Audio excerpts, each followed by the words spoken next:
Welcome back my YouTube channel sociology life study. और आज की क्लास का टॉपिक है सिखिज्म या सिख धर्म। तो प्रिय विद्यार्थियों, जिस तरीके से भारत में बौद्ध धर्म का प्रादुर्भाव हुआ, जैन धर्म का प्रादुर्भाव हुआ, ठीक इसी तरीके से सिख धर्म का भी प्रादुर्भाव हिंदू धर्म में व्याप्त कुरीतियों और कर्म कांडों की जो बहुलता थी, अधिकता थी, उसके कारण हुआ। अर्थात लोग इस धर्म में घुटन सी महसूस करने लगे थे, लोगों का विश्वास यहाँ से उठने लगा था। तो ऐसे में गुरु नानक देव का प्रादुर्भाव होता है देश में, और उन्होंने एक नए धर्म की शुरुआत की जो आगे चल के सिख धर्म कहलाया। तो वैसे तो आज से 500 वर्ष पहले गुरु नानक देव के जो उपदेश थे, उन उपदेशों की जैसे वो उपदेश आए तो तभी से सिख धर्म की शुरुआत मानी जाती है। लेकिन इसको लिपिबद्ध किया सन 1604 ईस्वी में जो सिख धर्म के 5वें गुरु थे, गुरु अर्जुन देव।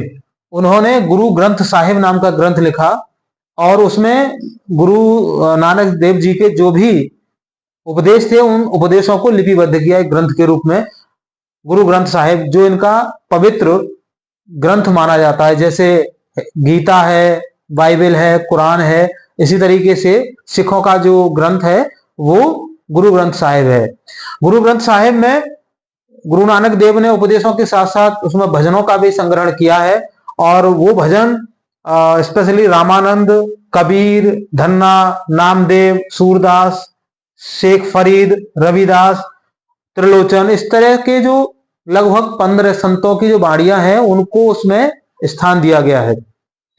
अब बात करते हैं यहाँ पर सिख जो शब्द है उस शब्द का मीनिंग क्या है। तो सिख जो शब्द है उस शब्द का मतलब होता है कोई शिष्य या चेला, आज की भाषा में बात करें तो। जब कोई भी व्यक्ति गुरु नानक देव को अपना गुरु मान लेता है या गुरु ग्रंथ साहिब को अपना गुरु मान लेता है और वो ये मान लेता है कि वो इनका शिष्य है या चेला है, तो ये माना जाता है कि वो व्यक्ति सिख है। ठीक है। अब आप यहाँ पे देखेंगे कि जो सिख धर्म के जो 10वें जो गुरु थे, गुरु गोविंद सिंह, इनको अंतिम गुरु भी कहा जाता है। और गुरु गोविंद सिंह जिन्होंने बैसाखी के दिन खालसा पंथ चलाया था, कि खालसा पंथ की स्थापना की थी। क्या है खालसा पंथ? खालसा पंथ का मतलब है कि इसमें उन्होंने आप ये मान लीजिए कि व्यक्ति के जो दायित्व है उसमें उन्होंने सैनिक दायित्व को भी कंपलसरी अनिवार्य माना है यहाँ पर।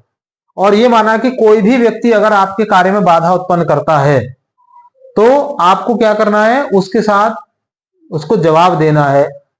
आप उसके साथ संघर्ष कर सकते हैं, उससे लड़ाई लड़ सकते हैं आप।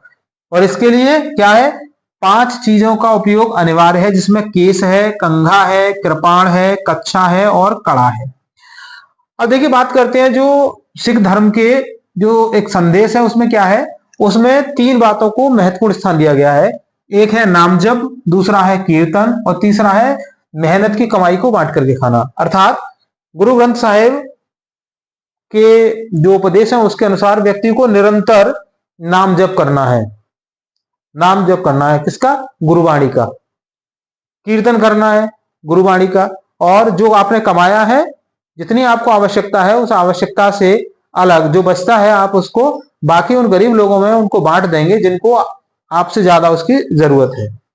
तो अब आप देखिए आज की अगर हम बात करें तो जो हमारे यहाँ पर जो जनगणना हुई है 2011 की, उस जनगणना के जो आंकड़े हैं उसके हिसाब से जो पॉपुलेशन है आज सिखों की वो 2 करोड़ से कहीं ज्यादा है। और आज भारत में ही नहीं, दुनिया के कई बड़े बड़े देशों में, जैसे हम कनाडा की बात करते हैं जहां बहुतायत इस धर्म को मानने वाले लोगों की है, तो दुनिया के कई सारे देशों में आज इस धर्म के फॉलोअर आपको मिल जाएंगे। सो आई थिंक कंप्लीट है इतना ये। और अगर आपको कोई क्वेरी है, कुछ समझ में नहीं आया हो, तो आप मुझे कमेंट बॉक्स में लिख के बता सकते हैं। चैनल पर नए हैं तो उसको सब्सक्राइब कर लीजिए, वीडियो पसंद आए तो लाइक शेयर कीजिएगा। मिलते हैं अगली क्लास में, तब तक के लिए थैंक यू एंड जय हिंद।